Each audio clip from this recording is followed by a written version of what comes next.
안녕하세요. 림쌤의 10분 역사에 오신 걸 환영합니다. 저는 여러분의 역사학습 가이드 림쌤입니다.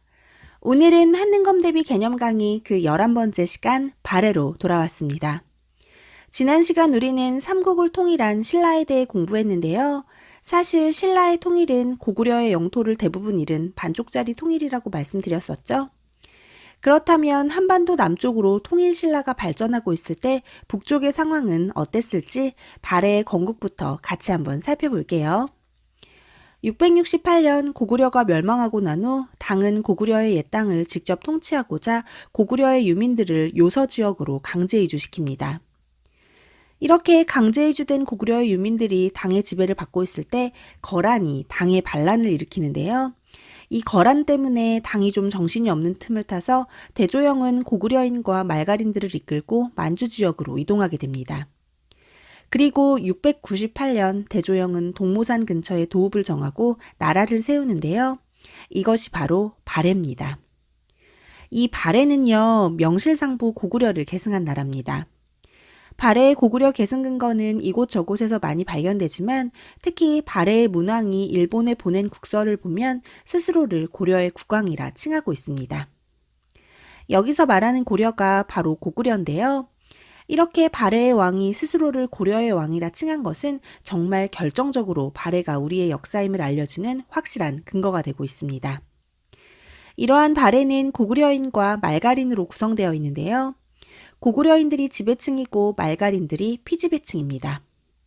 이걸 두고 와, 역시 우리 고구려인들이 지배층이다 하고 좋아만 할 건 아닌 게요. 모든 나라의 구성은 지배층보다는 피지배층이 훨씬 많습니다. 이렇게 대다수의 백성이 말갈족이다 보니 중국에서는 발해를 중국의 역사라고 주장하고 있습니다. 하지만 발해는 명백히 우리의 역사입니다. 발해를 세운 대조영도 고구려인이고요. 지배층도 고구려인이고 좀 전에 말씀드렸던 일본에 보낸 국서에 발해의 왕이 스스로 고려의 왕이라 칭한 것을 보면 발해는 건드릴 수 없는 우리 역사입니다. 이러한 발해가 고구려를 계승하고 있다는 증거는 문화에서도 많이 발견되는데요. 온돌의 사용과 더불어 고구려의 영향을 받은 많은 문화유산이 있습니다. 이런 돌사자상이나 발해의 석 등은 상당히 고구려스러운 투박한 남성미를 자랑하고요. 토기나 기와도 고구려의 양식과 상당히 유사합니다. 그리고 이건 발해의 불상인 이불병자상인데요. 나란히 앉아있는 두 명의 부처를 가만히 살펴보면 고구려의 부처와 생김새가 많이 닮아 있다는 걸 알 수 있습니다. 이처럼 발해가 고구려를 계승했다는 사실이 문화에서도 많이 남아있죠. 그래서 이 시대를 남쪽에는 신라가 있고 북쪽에는 발해가 있다고 해서 남북국 시대라고 부릅니다. 이 남북국 시대라는 용어를 처음 쓴 사람은 조선 후기 실학자 유득공입니다. 유득공은 자신의 저서 발해고를 통해 발해를 재조명한 인물이니까요. 잘 기억해 두시는 게 좋겠죠? 자, 그럼 이런 발해의 성장에 대해 좀 자세히 살펴볼까요? 먼저 무왕입니다. 무왕의 무자는 싸울 무자예요. 뭔가 이름에서부터 파이팅이 느껴지시죠? 무왕은 정복전쟁을 통해 적극적으로 영토를 확장한 왕인데요. 자신의 동생 대문예를 시켜 흑수말가를 공격하게 하고요. 장문유를 보내 산둥지방의 등주를 공격합니다. 당연히 당과의 사이가 좋지 않았고요. 당을 견제하기 위해 일본 돌궐과 손을 잡기도 합니다. 이러한 무왕은 연호를 사용하는데요. 이난이라고 합니다. 이렇게 무왕 때는 당을 향해 날을 세우고 공격적인 모습을 보이지만 문왕 때부터는 당과 우호 관계를 맺고 당의 선진문물을 받아들이기 시작합니다. 또 당뿐만 아니라 신라와의 관계도 개선해 신라로 가는 길인 신라도를 개설하기도 하고요. 수도를 상경으로 옮겨 여러 통치제도를 정비하기도 합니다. 이러한 문왕이 썼던 연호는 대흥입니다. 그리고 선왕이요. 중요합니다. 이 선왕이 바로 발해의 최대 영토를 확보하고 전성기를 이끌었던 왕인데요. 건흥이라는 연호를 사용했습니다. 이러한 선왕은 대부분의 말갈족들을 복속시키고 요동 지역으로 진출했으며 남으로는 신라와 국경을 마주하고 동으로는 연해주, 북으로는 해이룬강까지 이르게 됩니다. 영토가 정말 어마어마하죠? 이렇게 잘 나가던 발해를 당나라에서는 바다 동쪽의 강성한 나라다 해서 해동성국이라고 불렀습니다. 하지만 9세기 말 귀족들의 권력 다툼으로 발해의 국력이 크게 쇠퇴하고 결국 거란의 공격으로 발해는 멸망하고 맙니다. 이처럼 공식적인 발해의 멸망 이유는 거란의 침입이지만 한편에서는 발해의 멸망은 백두산 폭발 때문이라고 이야기하기도 합니다. 이 발해가 멸망하는 시기에 백두산 폭발이 있었다고 해요. 해동성국이라고 불릴 만큼 잘 나가던 나라가 갑자기 망하는 게 좀 이상하잖아요. 아무래도 외부의 물리적인 어떤 힘이 있지 않았겠나 싶은데요. 그걸 백두산 폭발이라고 보는 시각이 있습니다. 어찌되었건 발해가 이렇게 무너지다니 좀 안타깝네요. 자, 그럼 다음으로 발해의 통치제도를 좀 살펴볼까요? 발해의 중앙정치제도는 삼성육부인데요. 당의 통치제도를 본딴 겁니다. 정당성, 선조성, 중대성 3개의 성이 있고요. 특히 정당성에는 대내상을 두어서 국정을 총괄하게 합니다. 이 대내상이 지금의 국무총리쯤 되는 것 같아요. 그리고 그 밑으로 육부를 두는데요.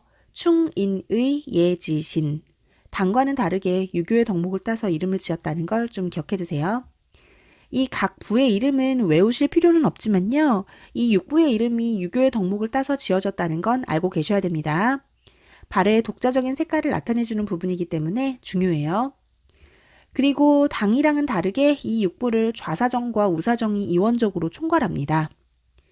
이렇게 발해의 삼성육부는 당의 제도를 본땄지만 독자성을 띠고 있습니다. 이 부분이 좀 중요하니까요. 다시 한번 짚어드릴게요. 먼저 정당성 위주로 국정이 운영되었다는 거, 대내상이 있어서 국정을 총괄했다는 거, 육부의 이름은 유교적 덕목을 땄다는 거, 좌사정, 우사정을 두었다는 거 모두 발해의 독자적인 색깔입니다. 잘 기억해 두시기 바랍니다. 그리고 발해는 전국을 5경 15부 62주로 나눕니다. 5경은 정치 군사적 요충지고요. 15부는 지방행정 중심지였다는 걸 기억하시면 좋겠네요. 그리고 발해는 교육기관으로 주자감을 두어 유학을 가르쳤고요. 군사제도는 중앙군으로 시비를 두었다는 것까지 챙겨가시면 좋겠네요. 그럼 다음으로 넘어가 발해의 대외교류에 대해 좀 살펴볼까요? 발해는 발해 오도를 두어 당과 신라, 일본 등 여러 나라와 교류합니다. 당과는 문왕 때부터 교류했고요. 많은 승려와 유학생들이 당으로 건너가 문물을 익혔습니다. 상인들의 왕래도 많았어요. 그렇다 보니 산둥반도에는 발해관이라는 여관이 있을 정도였습니다. 이러한 발해의 주된 교역품으로는 말과 돼지가 유명한데요. 아무래도 발해의 지리적인 특성상 가축을 사용하기 좋은 환경이었겠죠. 또 발해는 일본과의 관계가 좋았는데요. 처음부터 당과 신라를 견제하기 위해 친선 관계를 유지했던 일본과는 일본도를 통해 활발하게 교류했고요. 신라와는 초기에는 대립관계였지만 이후에 관계가 개선되면서 신라도를 설치해 활발한 왕래를 했다는 것까지 기억하시면 좋겠네요. 오늘은 우리의 자랑스러운 역사 발해에 대해 공부해봤는데요. 오늘 준비한 내용 여기까지입니다. 오늘의 중요 포인트, 오늘은 무엇보다 발해가 고구려를 계승한 우리 역사라는 사실을 잘 기억하시고요. 이러한 사실을 알려주는 여러 근거들을 잘 정리하시기 바랍니다. 그리고 당의 영향을 받은 발해의 통치제도 역시 중요하니까요. 잘 정리하시고요. 특히 발해의 독자성을 띠는 부분들을 잘 체크해 두시기 바랍니다. 오늘도 고생 많으셨고요. 구독과 좋아요는 언제나 감사드립니다. 그럼 안녕, 뿅!